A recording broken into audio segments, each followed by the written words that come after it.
morning, Facebook world. I hope everybody's having a wonderful Friday morning. It's almost the weekend, and yeah, it's not a great day, but it's a fall day. This week we're talking about picking your battles. I'm looking forward to this. Um, thank you for joining me on my Facebook Live this morning. I really appreciate you joining me and listening. As always, please feel free to ask questions in the comments. I will answer throughout the live, so just ask away. If you are listening to the recording, I will regularly check back and answer questions. For those of you on the call, please say hello and tell me what kind of dog you have. Tell me where you're from. I love to hear from you. While we give people a couple of minutes to join us, I want to talk about something that is going on with the lovely Wicca the last few days. As most of you know, Wicca is now 7 months old. She's not getting really big because she's not that big, but she is growing up. Did you know 7 to 9 months is the age where I see a lot of dogs come into training? Unfortunately, this is also the age a lot of dogs go into rescue or get given up to the Humane Society. It's the age where your cute little puppy is gone and now the wild beast you never got around to training has appeared. So all those things that were not important or you never got around to working on now can become huge deals, especially with your larger breeds. Honestly, I am so happy the way Wicca is doing. And every day we see new challenges and we work through them and we move on to the next challenge. The other night in scent class, she did a search that lasted like 3-4 minutes. That is incredible work ethic for a 7-month-old puppy. I was so proud of her. She did so well. And I'll be posting some of that on my Facebook page if you want to check it out. Or actually, I'll post it on the Canine Essentials group. Okay, we regularly have little issues pop up, which is very typical of an adolescent dog. I mean, you get issues as an older dog, but as an adolescent dog, you get issues every day or every week. So what's going on lately is when we're in the front yard, which is, I have a fenced backyard and an unfenced front yard. I live in the country, 400-foot driveway. I'm at the end of a dead end road. So it's not, there's lots of room for them to run and not get into the way of a car or anything. When we're in the front yard, I expect my dogs to come inside when I go to the door, because I don't want to spend time calling them and arguing with them about coming in since it isn't fenced. This week, Wicca discovered the wonderful chicken poop that accumulates around the edge of my chicken coop. It's not like she hasn't seen this before. She's been off leash in my front yard since she was 8 weeks old, and she's definitely discovered the chickens. But all of a sudden this week, she was drawn to them. Now there isn't so much poop that I'm worried about her getting sick. Just a little bit falls out, but it's enough to keep her busy. And that being said, I expect her to, when we come back from our walk, we probably get within 100 feet of the chicken coop. So I would expect her to just, as I turn towards the house, her to come with me because I'm heading for the door. She knows this routine. We do it every day. But instead, she is making the turn the other way and heading out to the chicken coop and then is hovering around the chicken coop and doesn't come to the door. Now, I could call her, but remember, whenever you recall your dog, you are building value for the behavior they're doing at the time, because if your recall works, it has value.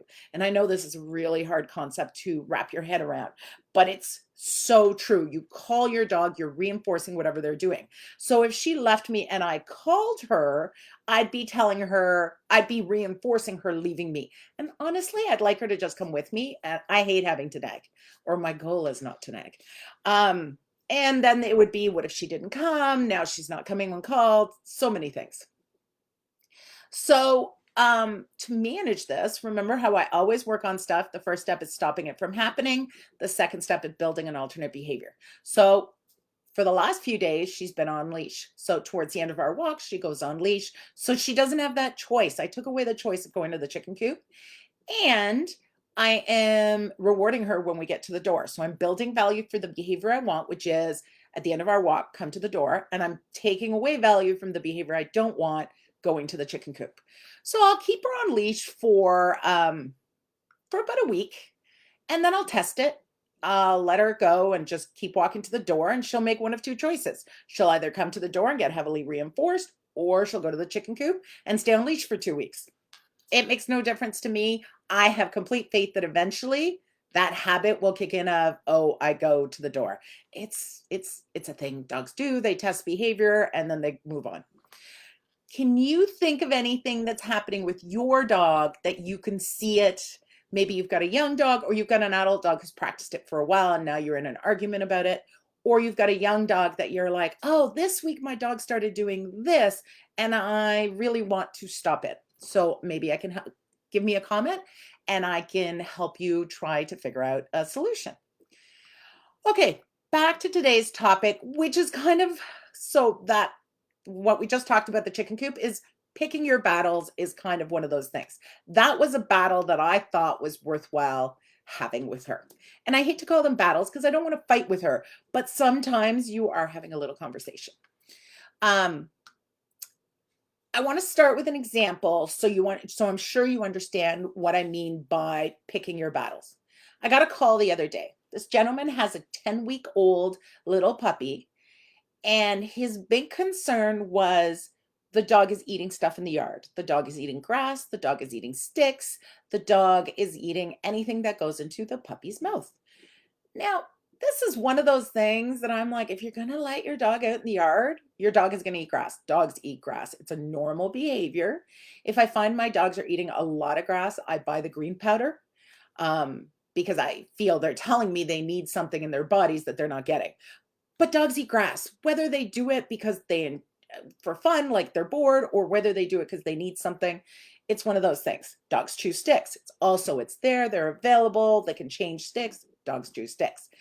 So I want to keep my dog safe, just like everybody else. But this is one of those battles I'm not going to fight because I also know the constant nagging required to stop my dog from eating grass is going to destroy my relationship, cause a huge keep away problem, and probably decimate my recall. So I'm going to puppy proof my yard and make sure it's as safe as possible because there's no such thing as perfectly safe because dogs find stuff that you're like, where did that come from? And then I'm going to be okay with whatever my dog puts into his mouth, of course, supervised. And if there's something that's completely dangerous, I am going to go in and take it away. But I'm going to have, if that's happening, I might have a leash on the dog. I've already worked guarding behaviors, that if you're interested in that, check out my Canine Essentials group.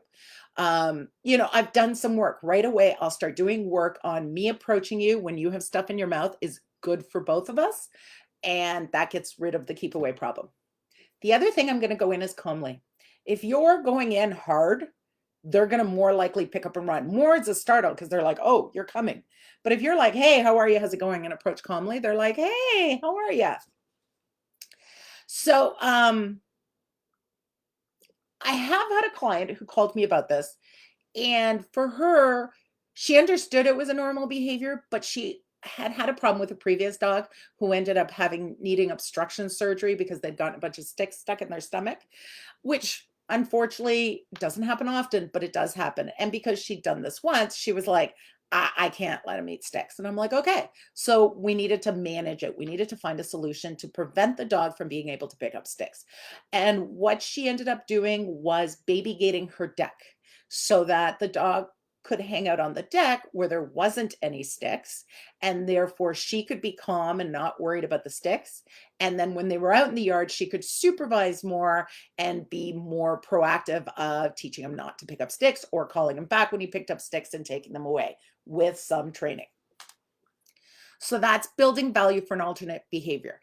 At the same time, you're going to give your dog other stuff to chew on so that they're learning that alternate behavior of chewing on my Kong or my bone or something like that. Remember, the heavy stick chewing is a puppy thing. They will outgrow it. But I've got dogs who like to chew sticks their whole lives, and I've got dogs who have never chewed a stick. Remember, anything you are nagging your dog about will probably continue to get worse instead of better. Like I said at the beginning of the live, anything you give attention to, so recalling Wicca off the chicken poop would give attention to that. She would go and head towards that because, oh, mommy's going to call me and give me a cookie. You really want to think about this. about this as a behavior, whether they'll outgrow it, like the sticks. If you keep your dog on the deck for 6 months to a year because it's a puppy, probably the need to chew on sticks will diminish greatly because the reinforcement from chewing on a stick will never have been created. So that's what I mean by sometimes they'll just outgrow it. Or sometimes it's a behavior that's just not a big deal. My dog eats grass. Meh. Now, if it's a big deal for you, that's fine. But for me, I was like, yeah, dogs eat grass. For example, when Wicca was very young, she loved to pick up things and run around the yard like every other puppy. She especially loved these little plastic pots that it was spring, I had recently done some planting and I'd left them lying in the garden, and she thought they were like the best thing ever. I find a lot of puppy owners, when their dogs pick something up right away, it's a big deal and they have to get it back because it's that fear thing, right? We're like, oh my God, my dog picks stuff up and runs away. How am I going to deal with this? I need my dog to come when called. I need my dog to drop when I tell him. Yes, without a doubt, you need all those things. And do I want those things for Wicca? Of course. But if I flipped out every time she picked up those little plastic pots, I would have made them valuable and she would have been lapping the yard more and more, playing all those games that I wanted her not to. So let's look at what happens when you get into this I need this back mode. First, you chase the dog around, teaching your dog that when you have something, you should run away. Second, they learn to stay away from you whenever they pick something up, possibly leading to guarding behaviors, because if you corner them, then they're going to go into, well, I have to take this away from you. And since you're coming into my space, I'm going to growl and see if you back up. And you usually see that with young dogs around 7 to 9 months. And thirdly, you're probably calling their names. So you're teaching them, when I call you, run away. All bad things. And these behaviors will keep growing and getting worse. If instead you just take a breath, most puppies have the attention span of a fruit fly. If you just ignore them for a few seconds and really just go, yeah, whatever, you have a planner, good for you, they will probably drop it and move to something else. Yes, of course, if it's dangerous, get them back. The easiest way to get them back is do something they love, like walk over to the car and open the door, or lie on the ground. That always gets them back. Or pretend you found something on the ground. What's this? And then they're like, oh, what do you have? And they run right over. Those are emergency things I do if I need my puppy back right away. But on a whole, I'm just going to ignore them.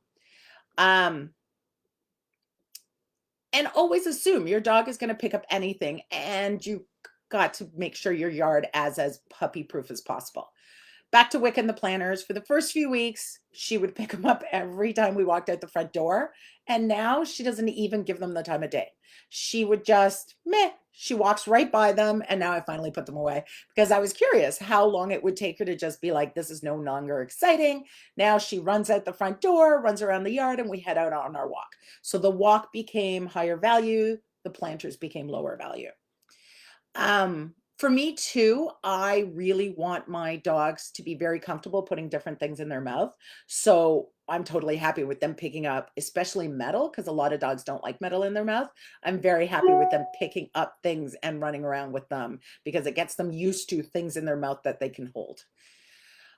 So things I could have done to prevent this. Maybe this is not an option. Maybe your dog is picking up stuff you can't. I could have kept her on leash. And sometimes, like we are right now, she was on leash. So I could have walked out the door, kept her on leash so we got to our field, and therefore she could have never walked by the planter, or she could have never picked up the planters. She would have practiced walking by them every day, and eventually the behavior of going to pick up the planters would be gone. So is there any games your puppies are playing, or does your adult dog play that now you realize you created as a puppy? Keep away is a big one. That pick up and run. We are still working at fixing that with her. She did it this morning. She picked up a pine cone, and you see it. As soon as she picked it up, she like ran away. I ignored her completely. I went to the front door. She took a loop, came back, dropped the pine cone, and came in the house. I was like, yay, because I've built so much value for that front door, except for some reason with chicken poop. Then she ran right by the chicken coop, which is even funnier. Okay, Debbie has a question. My Jetta has okay recall, but occasionally she doesn't want to come in. I have her on a 50-foot leash, no fenced yard. I'm with her always, but not holding the leash. It's mainly so I can catch the leash if she runs because I can't catch her otherwise. Yeah. Issues when I call her and she looks at me like, yeah, right. I walk to her, pick up the leash. She goes nuts and grabs the leash like a tug of war. So I either drag her in or I ignore her and she goes back to her spot and wins. Okay, so this is the game I want you to play with your dog. I would say,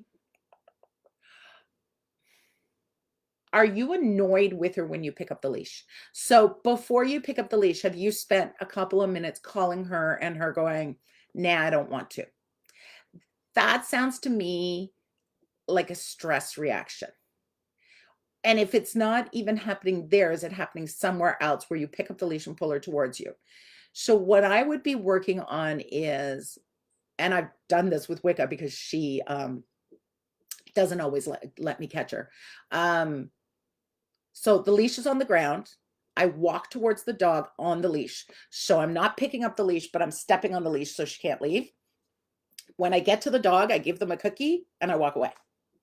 And I do this a pile. So I would do this the whole time you're out in the front yard. I would randomly walk up the leash, give your dog a cookie, walk away. Continue to do that. What I'm looking for, and this is advanced collar grab game. What I'm looking for is when I approach you, you come towards me. You're like, hey, good things happen when you come towards me. And they start going, I want to come towards you because you're doing the management so she's not getting away. But in her head, she is because she loses her mind. So you're not you're missing the step of creating the alternate behavior. And the alternate behavior I'd be looking for here is when I walk towards you, you come towards me. So A, you have to be in a pleasant state of mind, smiling, not upset, which sometimes we get annoyed, right? We're like, I need you to come. You're annoying me because you're not coming, you're tired, or you need to go to work. And you're like, just come so we can finish this. So make sure you're thinking happy thoughts. Walk calmly towards her up on the leash because that way she can't get away. And you're just going to give her a cookie. And as soon as you feed her the cookie, you're going to walk away. And you're going to do this a pile of times. And then you're going to let us know how it goes. Okay. Now, so far, this Facebook Live has talked about all the things I'm going to let go. Now, let me tell you about things I'm not going to let. Well, no, the chicken poop I didn't let go. So there's a lot of things I won't let go. But then you always come back to our problem solving steps. Stop the behavior from happening, create a new alternate behavior. So for example, Wicca has in the last couple of days, I don't know, we must have hit an age where she's being a pain in the butt.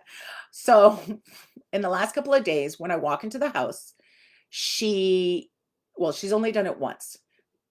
She ran into the kitchen and jumped on the counter, which she's really bad at. She has always jumped on stuff, crates, counters, hutch, everything, but she has yet to ever try to take food or anything. Now I'm careful and I don't leave food sitting on the edge of the counter, but I totally saw tongue marks on a plate.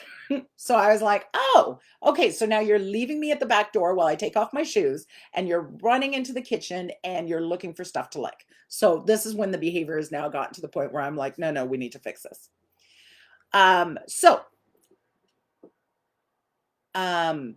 First step, management. So my management is I have a baby gate as soon as you walk in our front door. So my first step is while I take my shoe, when I leave, I close the baby gate. So when I come in, the baby gate's there. She's also coming. Remember, she's on leash because this is happening in the morning. So she's on leash because of the chicken coop. So she's coming in on leash. The alternate behavior I'm creating, and this is the part that some of you are missing, is go to your bed. I have her dog bed set up in the kitchen, a raised bed, because I create behavior in my dogs that when I'm in the kitchen, you sit on your bed, because that prevents, with the dogs I've done this with, it prevents counter surfing because they're never in the kitchen when there's food. And it also keeps them up from underfoot. I've had dogs for a really long time and I've only started the bed game for probably 10 years. And best thing I ever did.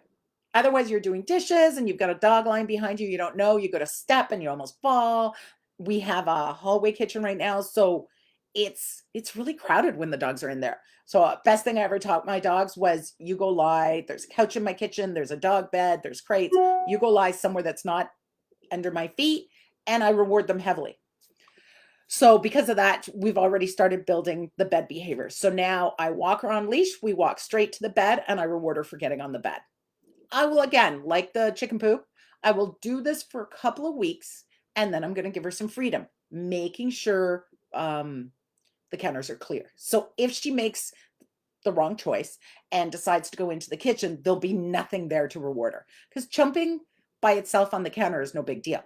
Oh, well, it is. I don't want it, but it's not reinforcing to the dog unless she finds something to do while she's up there. Okay, so I have owned a counter surfer before. It was horrible. I hated it. I never want that again. And I will keep working on this till she gets it. So every few weeks, I will give her the freedom to go into the kitchen. And if she chooses the bed, I will heavily, heavily, heavily reinforce her. Another one I won't let slide is walking on leash. Right from the first time they get on a leash, I am working self-control with my puppy.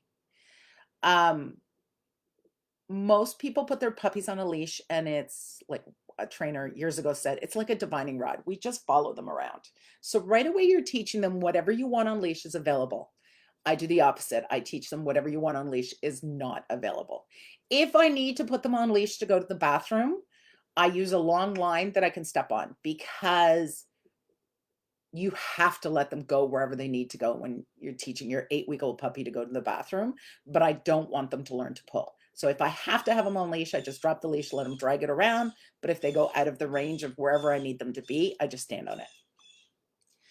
So how I do this is my ODR game, observe, don't react, building value for watching the world on a loose leash.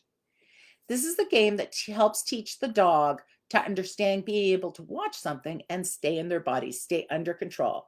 And this is why the game is called Observe, Don't React. The first step I always start all my puppies with is standing still and let them watch the environment. Um, if you have a puppy some puppies, when you put pressure on the leash, have a little come apart. So those puppies, I'm working on pressure on the leash and rewarding them when they move towards me. Once they're okay with that, then I play the ODR game. So the goal is to put your dog in situations where they can watch their environment on a loose leash. And this is what I want, and this is what I'll reward. So I start in my front yard and I work up to going to the mall, going to where it's busier, maybe near a kid's playground or a skate park, depending on what's available and what I can, I put enough space so the dog can be successful. If they can't stand still and not pull, then they're never going to be able to walk and not pull. I get calls all the time with people who say, oh, my dog pulls on leash. I can't stop them. But yet every day they go for a walk and the dog drags them around. And the problem is that as soon as you have a goal, so your goal is to go around the block and you have a dog who pulls. Well, sooner or later you have to let him pull or you're never going to get around the block. My goal when I'm training a dog to walk on a loose leash is you walk on a loose leash. So I don't tend to go circles. I tend to go back and forth. So even if I'm working at the end of the driveway, let's say I'll go 5 feet this way, 5 feet that way, 5 feet this way, 5 feet that way. Then once they can do that, 10 feet this way, 10 feet that way. So I never get stuck halfway around the block with a dog who's pulling and I just want to go home now. So my goal when working on loose leash is not to walk around the block. My goal when working on a loose leash is to have a loose leash. And as soon as you put the goal, the priority being, oh, you need exercise, this is your exercise for today, you will let them pull and you will never fix the pulling behavior. Don't get me wrong. I totally agree your dog needs exercise every day. I just don't agree a walk is exercise. To me, a walk is a skill. It requires a lot of thought process for the dog because they're constantly having to restrain themselves, especially when they're young and if they're confident. With a shy dog, they don't want the environment, so it's a little easier. So you've got to find creative ways to exercise your dog. And then when you take them on the leash, if you want to change this pulling behavior, then you got to say from this day forward, I will never let you pull again. And the other thing I do with my young dogs is they go on a head halter. Right from 8 weeks old, I start teaching them to wear a head halter because even though I love using a head halter, I understand for a lot of dogs it's challenging to have them on. So I want them as comfortable as possible using a head halter before I start asking them to walk on a head halter. So just get comfortable with putting it on and taking it off, and I'll even put pressure. So everyone will have different things that will be important and not important to them. And almost guaranteed you will let something go that you wish in hindsight you had worked on or just couldn't be bothered at the time. For me, that's pulling. I've worked on Wicca's pulling, and she's not bad when she's when I start working on it, she understands the game.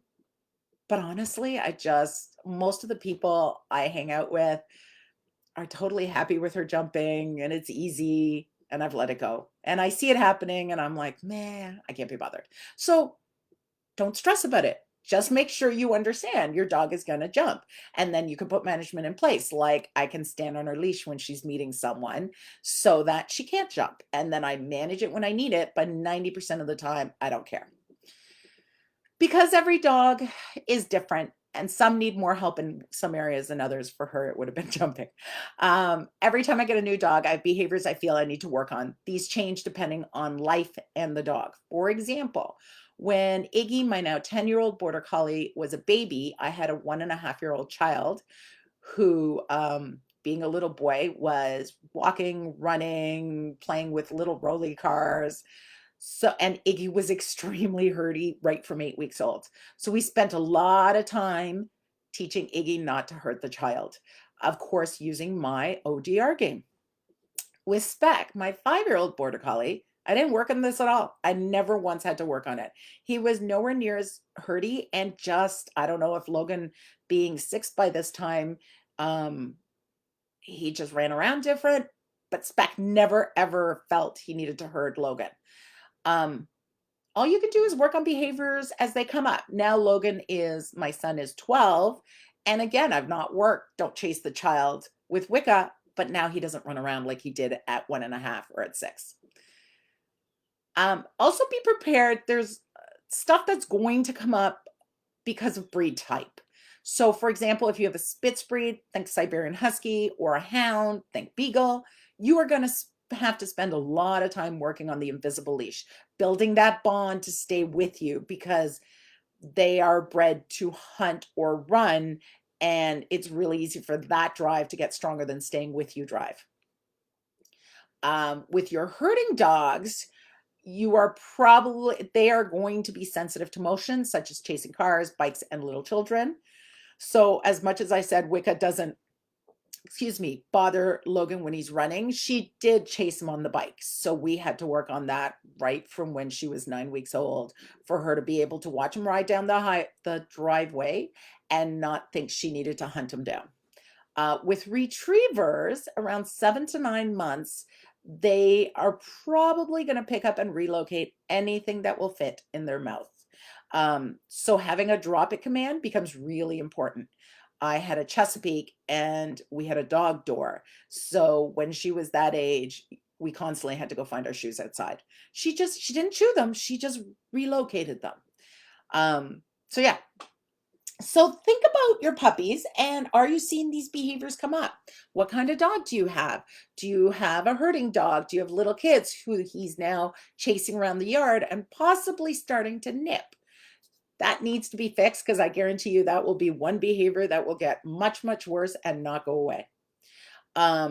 Or has he be already doing this for a while and now you're going to go back and fix it? Still doing the ODR game. It's just so much easier to prevent those habits from being created instead of fixing them after the fact, but still doable. My goal with this Facebook Live is to help you relax. I remember my first few dogs and how everything they did wrong made me lose my mind. Oh my God, my dog is doing this. Oh my God, my dog is doing that. Looking back, I am sad because I didn't embrace the joy and silliness that is a puppy. every dog, I get much better at being like, oh, look at how silly they're being. Oh, you're never doing that again. This doesn't mean letting it all go. It just means understanding that everything the puppy does wrong is not the end of the world. And if you only let something happen once or twice, you can probably fix it. It's when you let something happen every single day that then it's really hard to fix. You can still laugh about it when it happens and then manage it, and so it never happens again. Okay, guys, that is it for today. If you need some help figuring all this out with your puppies or your adult dogs, contact me for more information on training. I do both remote and local consults and can guide and support you on your training journey. Join us next week, Friday at 10 a.m. for our next Facebook Live. Have a wonderful weekend. I will stick around for 10-15 minutes and keep an eye on those comments if you've listened to this and have some questions. Thank you very much, Debbie. I love doing the Facebook Lives and love hearing that you're listening. Have a great weekend, everybody, and we'll see you next week.